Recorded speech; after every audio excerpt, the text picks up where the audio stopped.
Welcome to Hardly.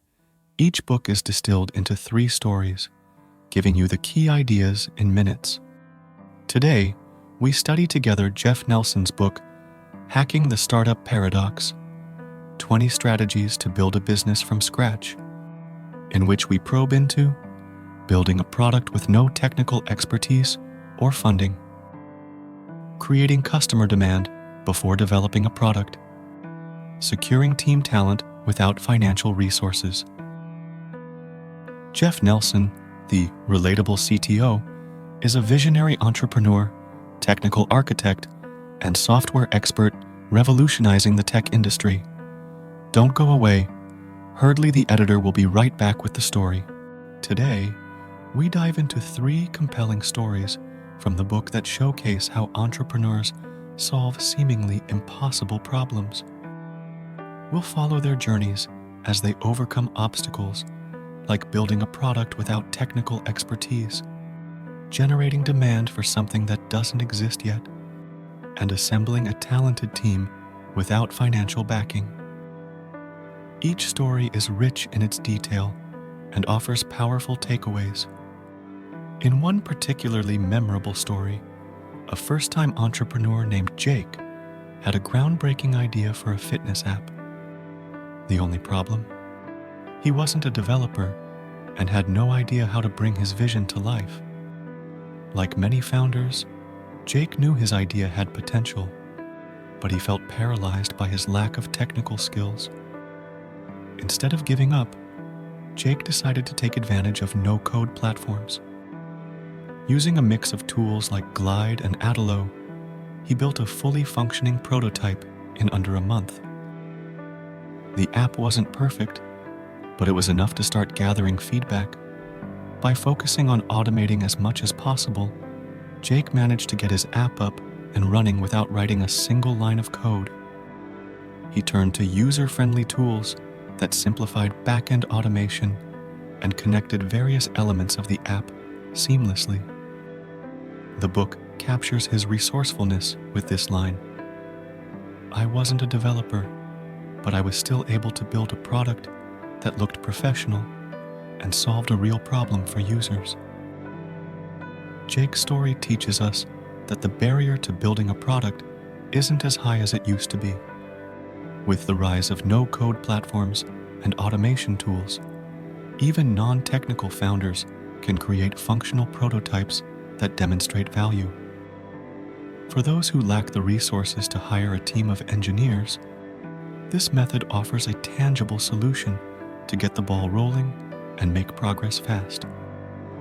The lesson here? Don't let a lack of technical expertise stop you. Leverage existing tools to get your product out in the world. As Jake gained traction, he faced a new challenge: generating buzz for an app that didn't have an official launch yet. This is where the story of Anna, another determined founder, intersects. Anna had been working on a sustainable fashion brand, but she hadn't even finalized her first collection when she started building a following. Instead of waiting for the perfect product, Anna focused on creating a sense of anticipation. She built a waitlist by crafting a powerful narrative around the brand's mission, sustainable fashion for the modern world, and began connecting with potential customers on social media.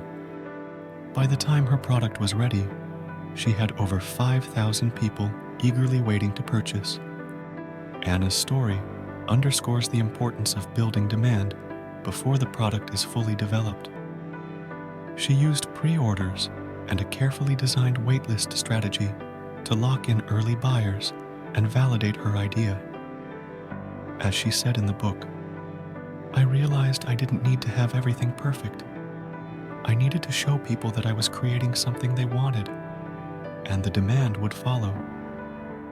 Her approach generated not only excitement, but also the funds she needed to finalize production. What can we learn from Anna? You don't have to wait until everything is perfect to generate interest. Focus on your story, create anticipation, and let your early adopters be part of the journey. This demand-first approach helped Anna secure enough momentum to get her brand off the ground. And it's a strategy that can apply to virtually any product. But what if you don't have a budget to hire a talented team to help execute your vision? That's where the story of Mark comes into play. Mark had a vision for an AI-powered customer service platform, but he was working with minimal resources. Like most startup founders, he couldn't afford to bring on a full-time team, but he knew he needed skilled people to build and grow the company. Mark got creative. He offered equity in the company to attract co-founders who believed in his vision. Over a period of months, he managed to assemble a highly talented group of people, all working for a piece of future success rather than immediate financial compensation. One of the book's lines perfectly captures this moment. You don't always need money to find great talent. Sometimes, the vision itself is enough to inspire people to join you on the journey. This story reveals a crucial insight. When you lack funding, you need to think outside the box. By aligning his team's financial interests with the company's success, Mark created a powerful incentive for long-term commitment. His willingness to share equity showed his belief in the project's future, which in turn inspired his team to dedicate themselves fully. The lesson from Mark's story is clear. When resources are tight, leverage what you have, whether it's your vision, potential equity, or even revenue-sharing agreements. It's all about finding ways to align your team's goals with the success of the business, ensuring everyone has a stake in the outcome. These three stories highlight a common theme: the willingness to adapt and use creative solutions when traditional paths seem blocked. Jake found a way to build a product without technical skills. Anna generated demand without a finished product. And Mark assembled a talented team without funding. Each founder faced a different problem, but all of them were able to hack their way around it, showing that the startup journey is as much about innovation in process as it is about innovation in product. Let's finally take a one-time inventory. What is this hacking the startup paradox? To help you understand the essence of the book at once. 1. Give equity to co-founders 2. Share revenue with employees 3. Work with fractional service providers 4. Partner with colleges and universities 5. Barter your skills 6. Prototype with automation 7. Create apps without coding 8. Participate in hackathons 9. Put AI to work 10. Borrow other people's code 11. Sell yourself 12. Monetize thought leadership 13. Commit to customer discovery 14. Stimulate pre-launch demand 15. License core technology 16. Bid on government contracts 17. Keep your day job 18. Launch a crowdfunding campaign 19. Become an entrepreneur in residence 20. Find free money.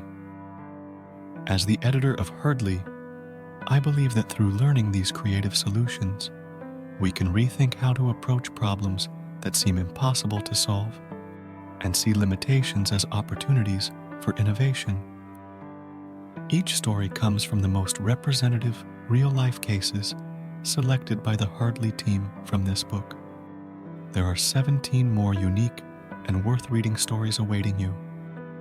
If you wish to dive deeper, we recommend purchasing the full book. Let's return to the 3 key ideas that drive this book: building a product with no expertise, creating demand before having a product, and securing talent without funding. Each concept is reinforced by the real experiences of founders who found unconventional ways to break through barriers. One particularly vivid story comes from a founder named Sarah, who set out to build a health tech platform but didn't have any coding skills. Instead of being discouraged, Sarah leveraged the growing trend of hackathons to find technical talent. She attended several events, pitching her idea to eager developers. By offering equity instead of cash, she attracted a passionate team.